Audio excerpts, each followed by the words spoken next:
For 800 years, we thought we understood what happened to medieval towns when they died. They crumbled slowly, stone by stone, generation by generation. Buildings collapsed, were scavenged for materials, plowed under by farmers. The archaeological record became fragmented, confused, impossibly difficult to read. But in 1989, a group of local enthusiasts began excavating beneath the sand dunes of South Wales and discovered something that challenged that entire narrative. A medieval street, not fragments of one, not traces. A complete, intact road surface with its original cobbles still in place, preserved exactly as it had been laid down 700 years earlier. The discovery triggered a cascade of revelations. Because if the road survived intact, what else might be waiting beneath those dunes? Time Team archaeologist Francis Pryor arrived in 2012 to investigate and found himself confronting an archaeological paradox. This wasn't gradual decay. This was catastrophic burial. A thriving commercial borough of 144 properties, with a castle, church, marketplace, and regulated streets suddenly frozen in time beneath an unimaginable volume of sand. The question was simple, but the answer would rewrite our understanding of how medieval communities responded to environmental disaster. What force could bury an entire town so completely that it became Britain's medieval Pompeii? The ruins of Kenfig Castle rose from the sand dunes like a stone sentinel, marking the northern edge of what had once been one of South Wales's most important Norman settlements. Only the top of the 14-meter square keep remained visible, its dressed stone buttresses barely protruding above the shifting landscape. Everything else, the bailey, the defensive ditches, the town that had grown in its shadow lay buried beneath depths, varying from mere centimeters to 30 meters of sand. Kenfig's story began around 1147, when Robert, Earl of Gloucester, established a Norman stronghold on the frontier between English-controlled Glamorgan and the Welsh Highlands. The castle occupied a strategic position on a low mound, with the river serving as a natural moat to the west and north. A massive ditch protected the other approaches. By 1183, a chartered borough had developed to the south of the castle, granted privileges that made it one of the most important commercial centers in the region. The town that emerged was remarkable for its time. Charter records from 1360 documented a community with the rights to hold fairs and markets, to make their own bylaws, to regulate trade and commerce. Ordinances governed everything from the width of streets to the quality of beer sold in taverns. One regulation specifically prohibited butchers from throwing heads, feet, or other refuse into the high street or anywhere else that might annoy their neighbors. The Kenfig Society formed in 1989 with a single purpose: to unearth the secrets of their buried town.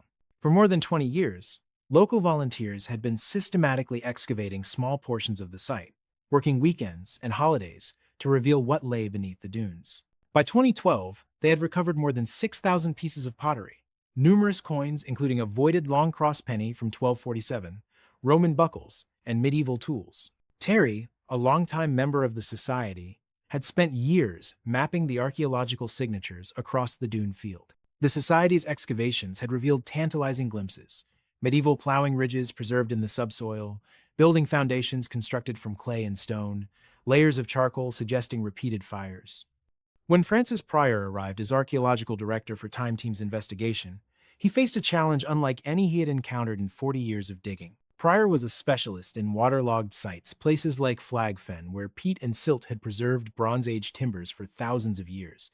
But sand presented different problems entirely. "I felt very daunted," Pryor later wrote. "For most time teams, I normally just say yes, but in this case, I took a few days to make up my mind." The sand was lethal to work in. Unlike stable chalk or clay, it offered no warning before collapse. Dig a trench too deep, and the walls could trap an archaeologist, gradually compressing their ribs until they couldn't breathe. But Pryor's wife reminded him of a crucial fact. Nearly all his sites had been buried sites. The methodology remained the same. First, establish the old land surface, the OLS. Everything else would follow from that baseline. The investigation began with geophysics. John Gator, Time Team's geophysics specialist, deployed magnetometry equipment across the dune field, hoping to detect underground structures through variations in the magnetic field. The sand presented obvious challenges. Resistance surveys were useless in such loose, dry material. But magnetometry offered hope. If buildings really existed beneath the dunes, their stone foundations and debris should create detectable anomalies. The results exceeded all expectations. 2 clear lines of magnetic anomalies emerged from the data, running in perpendicular directions toward the castle. These weren't random variations. They were buildings.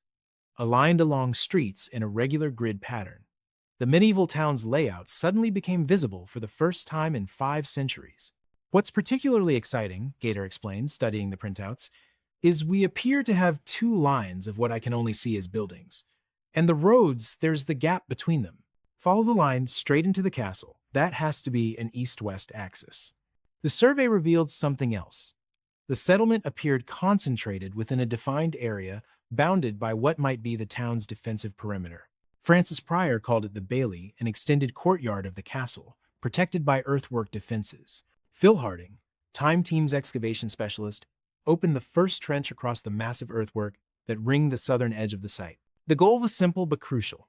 Determine whether this was merely the castle's outer defenses or something larger, a fortified perimeter protecting an entire urban settlement. The excavation revealed a construction sequence that told a story of escalating threat. At the base of the section, beneath the defensive bank, lay a layer of intense burning charcoal, ash, and fire-damaged debris. Above it, the builders had raised a massive earthen rampart, compacting layers of clay and gravel into a formidable barrier. Perhaps that burning is an event in history, Harding suggested, examining the charcoal layer. An attack on the castle, and as a result, they strengthened or built for the first time this massive bank. The finds from the defensive trench provided crucial dating evidence. Deep within the rampart, embedded in the construction fill, archaeologists recovered a silver penny. Not just any coin, a voided long cross penny, a type minted for only a brief period in the mid-13th century. Dr. Robinson, the finds specialist, examined the coin under magnification. The voided long cross sits very comfortably between short cross pennies, which have a very short cross, and long cross pennies, where the cross goes from rim to rim. You can see on this one there are actually 3 lines that define the cross, 2 silver and 1 black, the void. They're very tightly datable. This one is from 1247. The coin's presence in the rampart meant the defenses were constructed or significantly rebuilt after 1247. Historical records confirmed what the archaeology suggested. Kinfig had been attacked and burned in the 1230s. The inhabitants responded by building these massive fortifications. The second trench targeted what geophysics had identified as the main east-west road. Raxa Maresh led the excavation, carefully removing the sand overburden to expose what lay beneath. At approximately 2 meters depth, the diggers encountered a hard, continuous surface, the medieval road itself. The preservation was extraordinary. Individual cobblestones remained locked in their original positions, laid with such care and precision that the surface showed no sign of the deep ruts and potholes that typically characterized medieval streets.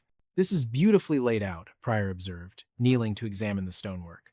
"If there were deep holes and potholes and that sort of thing, we'd have revealed them archaeologically. They must have kept it regularly maintained." The ordinances of Kinfig confirmed what the archaeology revealed.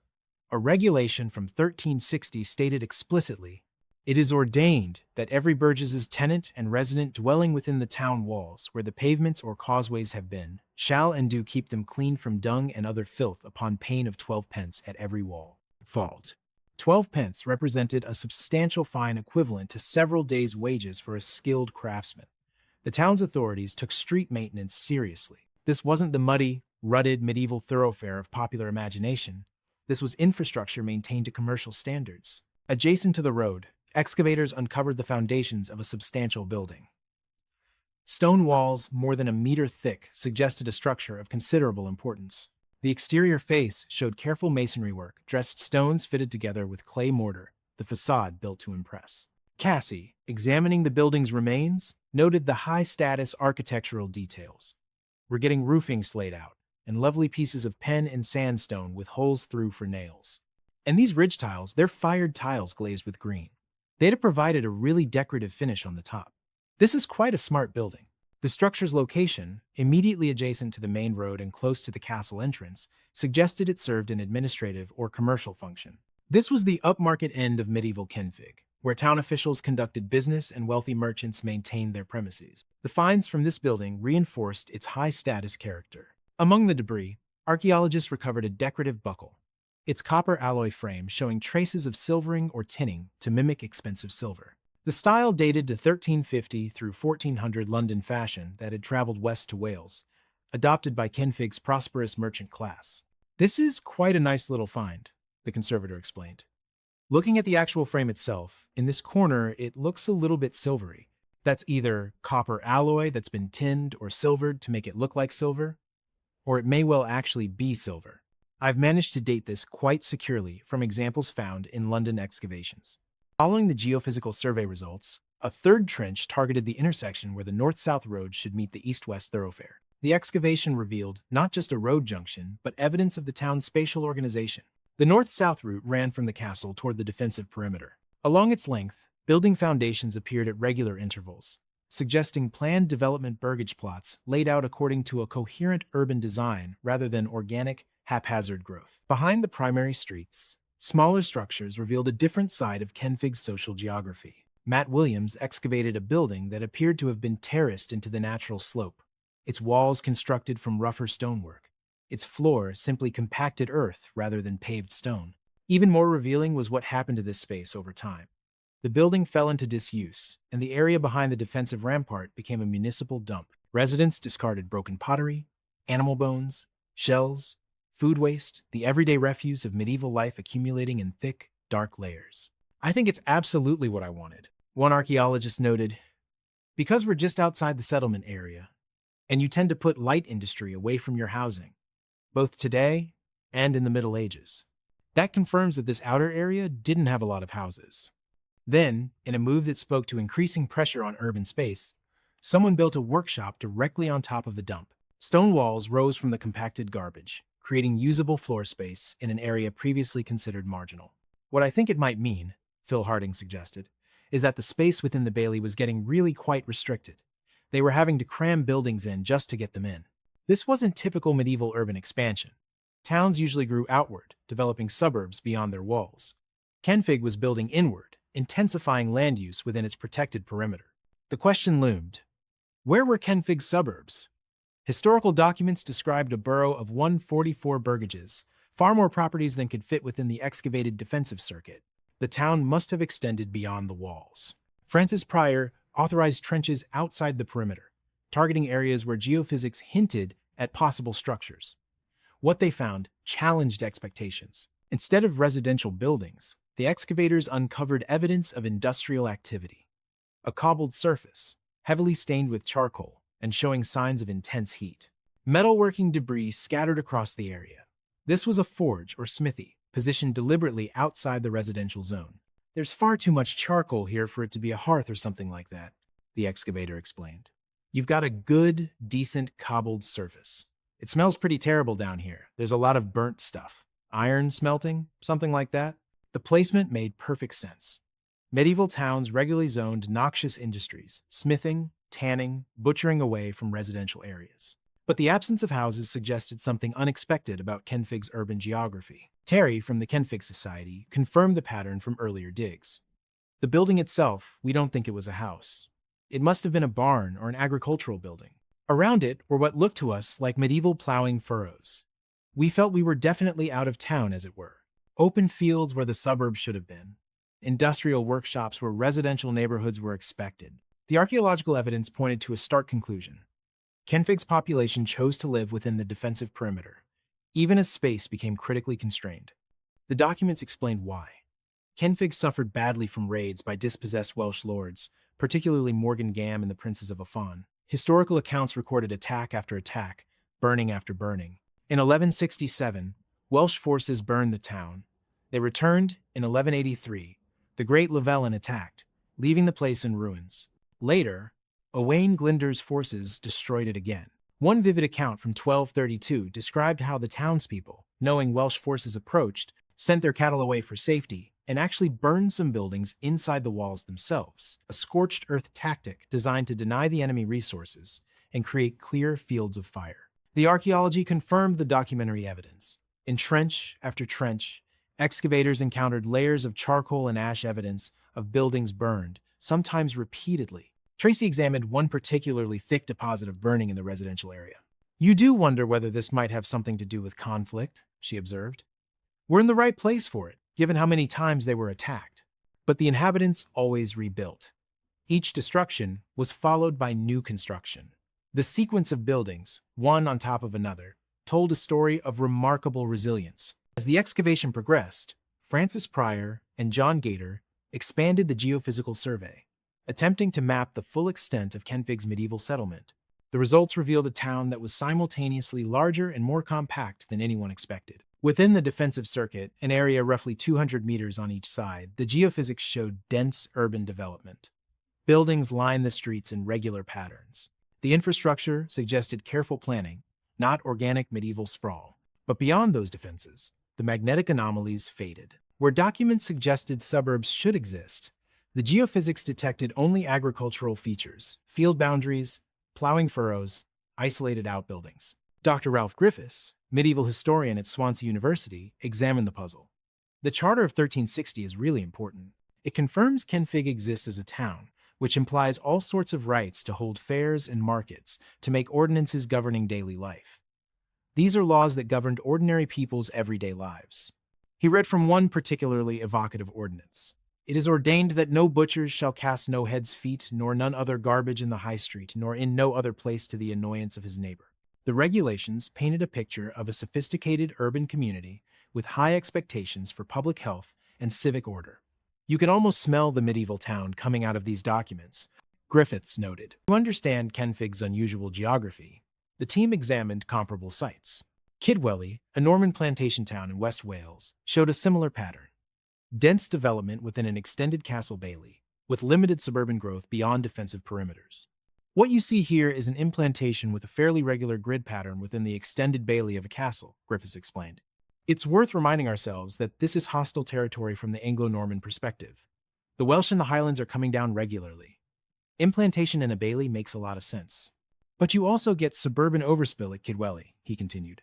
Much less predictable suburban expansion. The borough, instead of being a fixed entity, is actually quite mobile and fluid. We should anticipate settlement types popping up all over the area around Kenfig. The excavations outside the town walls revealed those suburban patterns with extraordinary clarity. Beneath the sand, preserved in the clay subsoil, ran a series of parallel ridges spaced approximately 18 inches apart. Medieval plowing furrows, created when farmers cultivated these fields in the 14th century. The consensus of opinion is that these represent the remains of furrows made by medieval farmers, Terry explained. In one particular year, these plowed fields would have been suddenly covered by sand and abandoned. Perhaps later the sand would be blown away, taking much of the topsoil with it. This process may have been repeated several times over the years, until all that was left are these marks in the subsoil. The furrows ran right up to building foundations, demonstrating that structures were built on what had recently been agricultural land. The pattern suggested a community adapting to sand encroachment, retreating, regrouping, trying to maintain agricultural production, even as the environment became increasingly hostile. By the 16th century, the battle was lost. John Leland, traveling through Wales around 1539, recorded what he saw. There is a little village on the east side of Kenfig, and a castle, both in ruin and almost choked and devoured with the sandies that the Severn Sather castieth up. Choked and devoured by sand. The phrase captured the catastrophe's nature. This wasn't instantaneous burial like Pompeii. This was slow strangulation, a century-long process during which the sea's sand gradually made life impossible. Dr. Sarah Coles, environmental archaeologist at Cardiff University, explained the mechanism. What we're looking at here is a perfect storm of environmental factors. The medieval warm period brought higher temperatures to Britain from roughly 900 through 1300 AD. That sounds beneficial, but it had complex effects on coastal environments. Higher temperatures meant more intense storm systems crossing the Atlantic. Increased rainfall in the uplands led to greater river discharge, altering sediment dynamics along the coast. Meanwhile, intensive cattle grazing in the Kenfig area, archaeologically documented by the cattle prints preserved beneath building foundations, removed stabilizing vegetation from the dunes. The sand was always there, Coles continued. What changed was its mobility. Without vegetation to anchor it, powerful storms could pick up massive volumes of sand and deposit them inland, not in one catastrophic event, but in repeated episodes across multiple generations. Geomorphological evidence supported this interpretation. Cores taken through the dune system revealed a complex stratigraphy. Layers of wind-blown sand alternated with buried soils. Periods when vegetation temporarily stabilized the dunes before the next storm episode triggered renewed sand movement. Radiocarbon dates from these buried soils bracketed the main sand incursion between 1300 and 1470. The process took nearly 2 centuries, during which Kenfig's inhabitants fought a losing battle against environmental change. Kenfig wasn't unique. Along Britain's western coasts, other medieval settlements suffered similar fates.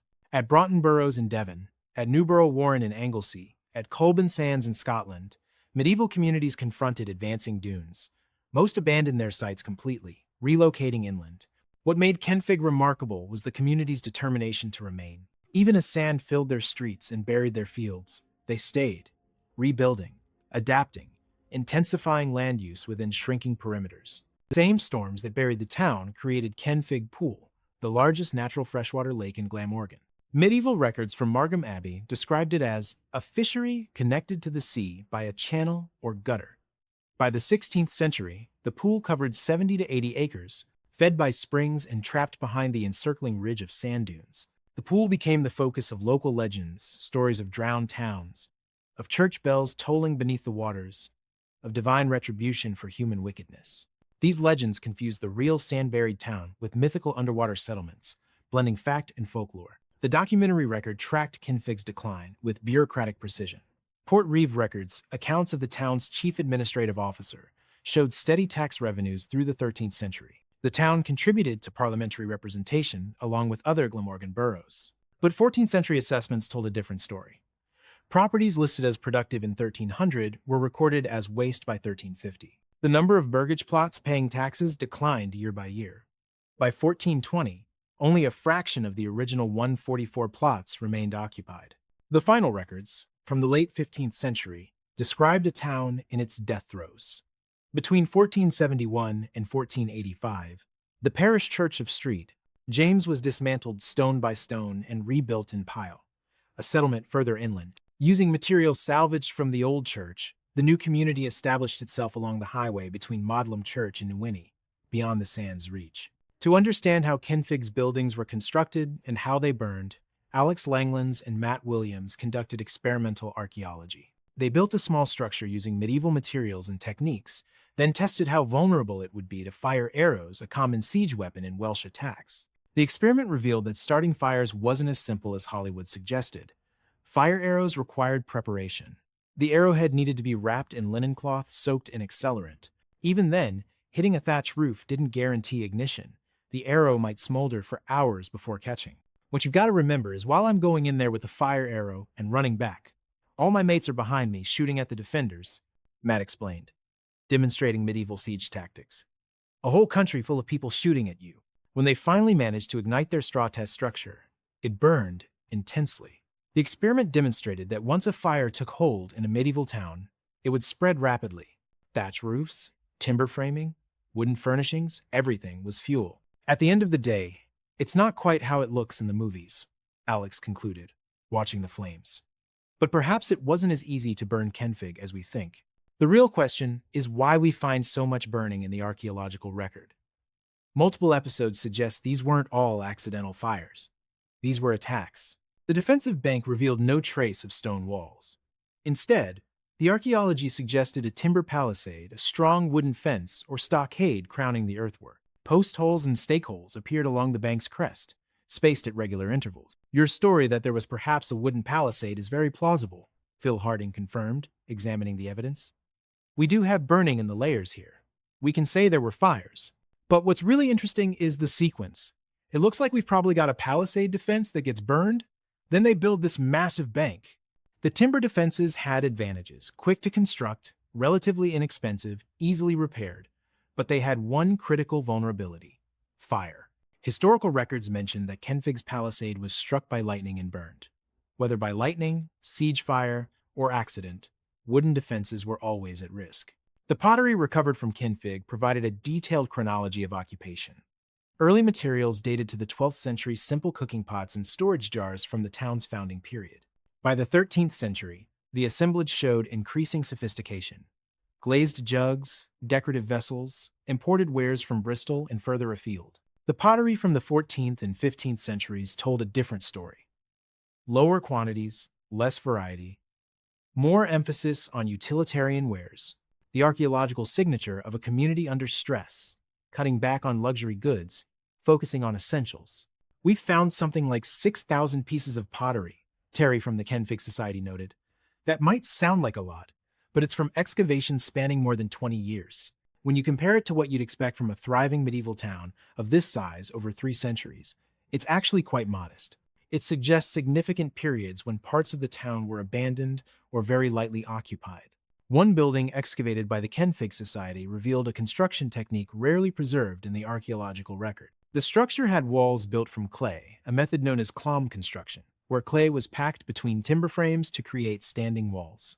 Normally, the clay in the walls would have been washed away over the years, Terry explained. But in our case, it was protected by sand. This must be one of the oldest buildings of this type in existence. The building lacked post holes to support a roof, leading archaeologists to conclude that the structure used timber crux, curved wooden frames that sprang from flat stones at the building's base and arched overhead to support the thatch. The technique was elegant, economical, and completely dependent on skilled carpentry. Standing on the excavated east-west road, Francis Pryor marveled at what the sand had preserved. I can't remember a time team where we've had such an opportunity to see a really well-preserved medieval road. This is beautifully laid out. If there were deep holes and potholes, we'd have revealed them archaeologically. This completely demolishes our idea that medieval roads were rutted and full of mud and stuff chucked from first-floor windows. The road extended for dozens of meters, its surface intact, cobbles still locked in their original positions. Drainage considerations were evident, the road crowned slightly in the center, allowing water to run off into side channels. This wasn't infrastructure casually maintained. This was engineering sustained over generations through regulation, taxation, and community commitment to urban standards. The administrative building near the castle, excavation revealed not just foundations, but wall elevations standing to significant heights. The sand had supported the masonry as it collapsed, preventing the stone from scattering or being robbed for later construction. The exterior wall showed three distinct construction phases. An initial structure, built around 1200, was enlarged in the 13th century, then partially rebuilt after what appeared to be fire damage. Each phase used slightly different masonry techniques, reflecting changing building practices and perhaps different craftsmen. "This is completely unexpected," Cassie observed. "We've got a wall standing to maybe 6 or 8 courses high. It's proper masonry, really nicely bonded, with a good face on this side. You couldn't have asked for a better wall.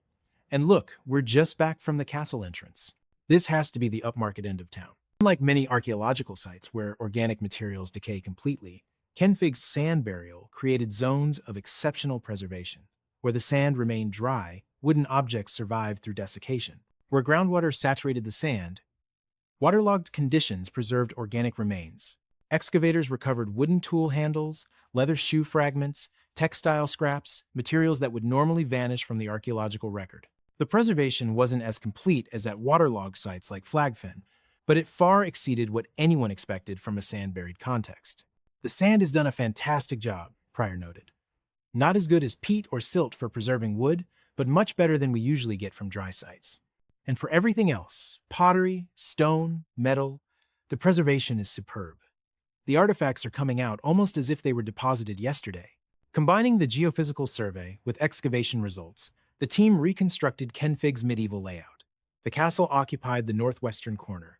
The main east-west road ran from the castle entrance toward the eastern gate. A north-south road intersected it, creating the town's primary crossroad. High-status buildings clustered near the castle and along the main roads. Behind them, residential structures filled the burgage plots, long, narrow properties typical of medieval planned towns. At the back of these plots, excavators found evidence of gardens, workshops, storage pits, and refuse dumps. The defensive perimeter enclosed approximately 4 hectares. Within that space, the town supported perhaps 500 to 800 inhabitants, a substantial urban population for medieval Wales. Dr. Griffiths calculated population from the burgage data. 144 burgages in the mid-14th century. If we assume an average household size of 5 to 6 people per burgage, that gives us 700 to 900 inhabitants. Add in people living in smaller properties, servants, clergy, and you're probably looking at close to 1,000 people at Kenfig's peak. For comparison, nearby Neath had perhaps 1,500 inhabitants in the same period. Cardiff, the regional center, held 3,000 to 4,000. Kenfig ranked as a significant secondary town large enough to sustain specialized craftsmen, important enough to warrant parliamentary representation. The artifact assemblage revealed Kenfig's commercial connections. Imported pottery from Bristol, Exeter, and even France appeared throughout the occupation sequence. Metal artifacts included tools and hardware that required specialized manufacturing. Coins from multiple regions circulated through the town. The voided long cross penny from 1247 was joined by short cross pennies, long cross pennies, and 14th century issues. Each coin represented commercial transactions, wages paid, goods purchased. This wasn't a subsistence community, noted the finds specialist. This was a commercial borough integrated into regional and national trade networks. People here were buying and selling goods, paying for services, accumulating wealth. Archaeological evidence revealed clear social stratification. The administrative building with its carefully dressed masonry represented one extreme. At the other end, the rough structures terraced into the defensive bank showed where poorer residents made do with marginal space and basic construction.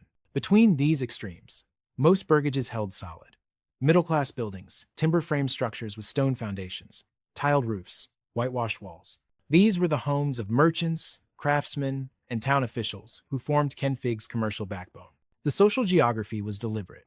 High-status buildings faced the main streets where they could advertise their owners' wealth and importance. Working-class structures hid behind and above them, out of sight but still within the protected perimeter. The building sequence documented how Kenfig's inhabitants adapted as sand encroachment worsened. Early structures sat directly on the old land surface. Later buildings rose on platforms of compacted material, elevating their floors above the rising sand level. Some properties showed evidence of abandonment and reoccupation. Sand would fill a structure to the rafters, forcing residents to leave. Years later, wind would scour out the sand, and someone would rebuild in the same footprint, sometimes reusing the old foundations, sometimes building entirely new structures. This wasn't steady decline, Pryor observed. This was a fluctuating situation where the town's geography kept changing. Areas would become uninhabitable, then usable again, then buried again. The community kept adjusting, kept trying to make it work. The medieval plowing furrows documented agricultural collapse. In good years, farmers cultivated fields right up to the town walls. Then sand would inundate the fields, making them useless. Desperate for agricultural land, residents would build structures on what had recently been farmland. The cattle prints beneath building foundations showed the sequence clearly. Livestock grazed the area. Farmers plowed it. Sand covered it. The wind scoured the sand away. Someone built a structure. More sand came. The cycle repeated. Environmental stress forced difficult choices. Maintain expensive defenses and live in a cramped urban core, or expand beyond the walls and risk Welsh attacks. Kenfig chose containment, accepting diminishing space rather than abandoning the protection the Bailey provided. The latest archaeological materials dated to the mid to late 15th century. By this point, only a small community remained. Pottery from this period came from limited areas, suggesting occupation concentrated in the most defensible zones near the castle. Buildings from the final phase showed hasty construction and poor maintenance. Stone was reused from earlier structures. Wall foundations settled unevenly into sand. Repairs were made with whatever materials came to hand. The sense of a community in extremis permeated the archaeology. People were holding on, maintaining a presence, but the resources and population to sustain an urban settlement had largely evaporated. In 1471 and 1485, Kenfig's inhabitants made a definitive statement about their town's future. They dismantled the parish church of Street. James and rebuilt it, stone by stone, in Pyle, 3 kilometers inland. The church at Pyle still stands, its construction history visible in the fabric. The lowest courses use smaller stones material salvaged from Kenfig's buried church. Above them, larger stones show where medieval builders continued construction with newly quarried material. Moving a church wasn't undertaken lightly. In medieval theology, churches were consecrated ground, the literal house of God. Dismantling one admitted that the community it served had died. The new church at Pyle declared the Kenfig survivors had accepted reality and moved on. Remarkably, Kenfig maintained its legal identity even after physical abandonment. The borough continued contributing to parliamentary representation until the Reform Act of 1832 abolished rotten boroughs. For more than 300 years after the town died, Kenfig existed as a legal fiction, a chartered borough with essentially no population. The municipal ceremonial mace, symbol of the borough's authority, was preserved and eventually placed in the National Museum of Wales. A pewter copy remains at the Prince of Wales Inn, a 17th century building that marked the edge of the new settlement. Francis Pryor conducted a final assessment of the site's archaeological significance. What we have here is genuinely comparable to Pompeii in terms of preservation quality. The mechanism was different centuries of gradual burial instead of sudden catastrophe. But the result is similar. A medieval urban landscape frozen in time, preserved under the overburden that buried it. The comparison extended to archaeological potential. At Pompeii, excavators revealed not just buildings, but the contents of those buildings: furniture, tools, art, food, the full material culture of Roman urban life. At Kenfig, the same potential existed. We've barely scratched the surface, Pryor continued. The Kenfig Society has done 20-plus years of excavation, and they've investigated maybe 1% of the buried town. Under these dunes are complete houses with their contents, workshops with tools still in place, shops with their inventories. The preservation means we could learn more about medieval urban life from this one site than from dozens of conventional excavations. Why is preservation so exceptional? Dr. Coles, the environmental archaeologist, explained the specific conditions required. First, you need rapid burial to protect archaeological materials from scavenging and decomposition. The sand provided that. Second, you need the burial material to be essentially sterile, no organic activity to break down buried materials. Dry sand qualifies. Third, you need the site to remain undisturbed afterward. Kenfig was abandoned and never reoccupied. No medieval plow teams, no Georgian builders, no Victorian railway engineers disturbed the deposits. Finally, you needed the burial to be deep enough to discourage treasure hunters and casual artifact collectors. At depths up to 30 meters, Kenfig's archaeology remained largely inaccessible until modern excavation equipment and archaeological standards made systematic investigation possible. The Kenfig story offered profound lessons about climate change and human adaptation. The medieval warm period created environmental conditions that made coastal settlement increasingly precarious. Communities had to choose: adapt or relocate. Kenfig tried to adapt. Its inhabitants built defenses, raised building platforms, intensified land use, and maintained urban standards, even as their physical environment deteriorated. For 2 centuries, they succeeded in sustaining urban life under increasingly difficult circumstances. But ultimately, adaptation has limits. When agricultural land becomes unusable, when defensive perimeters shrink too far, when the physical environment changes beyond accommodation, communities must relocate or die. What's remarkable about Kenfig, Dr. Griffiths observed, isn't that it eventually failed. It's that it endured so long. These people were remarkably tenacious, remarkably committed to their town and its identity. They gave up only when literally every alternative had been exhausted. Kenfig boroughs form part of the Kenfig National Nature Reserve, managed by Bridgeon County Borough Council. The site is designated a Site of Special Scientific Interest, recognized for both its ecological and archaeological significance. The dunes support rare and endangered species, including high concentrations of fen orchid. Kenfig Pool provides habitat for waterfowl and rare aquatic plants. The reserve balances ecological conservation with archaeological protection and public access. A visitor center provides interpretation of the site's history. Walking paths cross the dune field, offering views of the castle ruins and the landscape that once supported a thriving medieval town. Information boards explain the archaeological evidence and the environmental processes that buried the settlement. After 3 days of intensive excavation, the time team crew assembled the evidence. Francis Pryor built a scale model using yogurt pots to represent buildings, large pots for high-status structures, small ones for ordinary houses. Here's the castle, Pryor explained, positioning the model. And there are 2 sizes of buildings. The big ones are where Cassie and Tracy were digging the high-status buildings. Then there's a main east-west road, and to the left, just behind the defensive bank, is the rough end of town where Phil worked. Then we've got another road heading out through the perimeter, and beyond that, open fields and farms. For about 300 years, that was the town of Kenfig, and then the winds got up, and the sands gathered, and slowly, the whole thing was buried.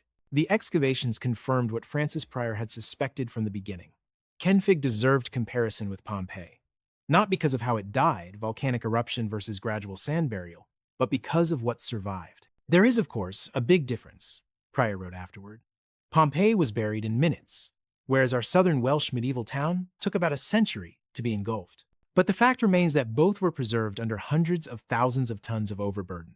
Complete burial presents huge archaeological challenges, but also incredible opportunities. The archaeology revealed a medieval urban community at the height of its development. Well-maintained roads, substantial buildings, sophisticated infrastructure, economic prosperity, social complexity. Then environmental change triggered a long, slow decline that ended in total abandonment and burial. The excavations transformed understanding of medieval Welsh urbanization. Historical documents describe towns like Kenfig, but the physical reality often disappointed archaeologists. Most medieval Welsh towns left minimal archaeological traces, scattered building foundations, fragments of pottery, ambiguous features, difficult to interpret. Kenfig offered something unprecedented, a complete preserved medieval urban landscape. Streets in their original condition, buildings standing to significant heights, artifacts in situ, showing exactly where they were used and discarded. The full material culture of a 13th and 14th century borough. We got streets, we got houses, we got defensive works, we got evidence of industry and agriculture and commerce, prior summarized. We got the complete package, and it's all frozen at specific moments in time, sealed by the sand that buried it. You simply don't get that kind of preservation at normal medieval sites. Before Kenfig, medieval Welsh towns were understood primarily through documents and limited excavation. The conventional wisdom held that these were relatively simple settlements, smaller and less developed than their English counterparts, with basic infrastructure and modest material culture. Kenfig challenged that narrative. The road preservation demonstrated sophisticated urban planning and maintenance.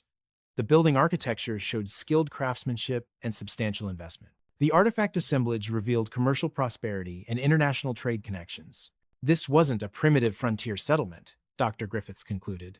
This was a fully developed medieval borough with urban standards comparable to anywhere in Britain. The fact that it was on the Welsh frontier, subject to attack and environmental stress, doesn't mean it was backward or unsophisticated. If anything, the challenges these people faced make their achievements more impressive. Despite Time Team's success, vast areas of Kenfig remain unexcavated. The Kenfig Society estimates that less than 5% of the buried town has been archaeologically investigated. The rest lies waiting beneath the dunes. Key questions remain unanswered. Where exactly was the marketplace? What happened to the castle's interior buildings? How did residential areas differ between wealthy and poor neighborhoods? What specialized industries operated in the town? The potential for future discoveries is extraordinary. Somewhere under these dunes are the church foundations, the guild hall, dozens of shops and workshops, hundreds of houses, Prior noted. Each one could tell us something new about medieval urban life. Each one could reveal artifacts, architecture, or information we've never seen before. The Kenfig excavations influenced medieval archaeology beyond Wales. The preservation quality demonstrated what sand burial could achieve, prompting archaeologists to reconsider other sand-buried sites they'd previously dismissed as too difficult or too degraded. The urban planning evidence challenged assumptions about medieval town development. Kenfig showed that 12th century borough foundations could involve sophisticated layout and infrastructure from the very beginning, not just organic growth that gradually acquired urban characteristics. The environmental evidence provided a case study in climate change and human adaptation. Kenfig demonstrated how medieval communities responded to long-term environmental deterioration, the strategies they employed, the choices they made, the limits they eventually encountered. Kenfig's legacy extended far beyond its medieval existence. The borough's legal identity persisted for centuries after its physical death. The landscape it occupied became one of Wales's most important nature reserves. The community it spawned relocated but maintained continuity. Modern Pyle and Kenfig Hill trace their origins directly to refugees from the buried town. The lessons resonated across time. Medieval Kenfig faced environmental change beyond its control. Its inhabitants responded with resilience, adaptability, and determined effort to preserve their community. They succeeded for generations before finally admitting defeat. That's not a story of failure, Dr. Griffiths argued. That's a story of remarkable human endurance in the face of overwhelming environmental pressure. These people gave everything they had to save their town. They only abandoned it when literally nothing more could be done. As excavation concluded, Francis Pryor delivered his final assessment.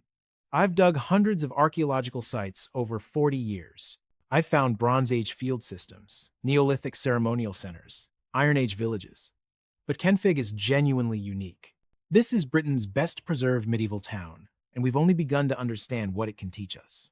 The sand that killed medieval Kenfig gave modern archaeology an incomparable gift, a complete urban settlement frozen in time, waiting to reveal its secrets to patient investigation. Time Team sends yet another myth to the recycling bin, Pryor concluded, surveying the excavations. Medieval towns weren't all muddy, decrepit places with terrible infrastructure. At least some of them, like Kenfig, were well-planned, well-maintained communities with urban standards that would impress us even today. The archaeology proves it, preserved under tons of sand that became its shroud and its salvation.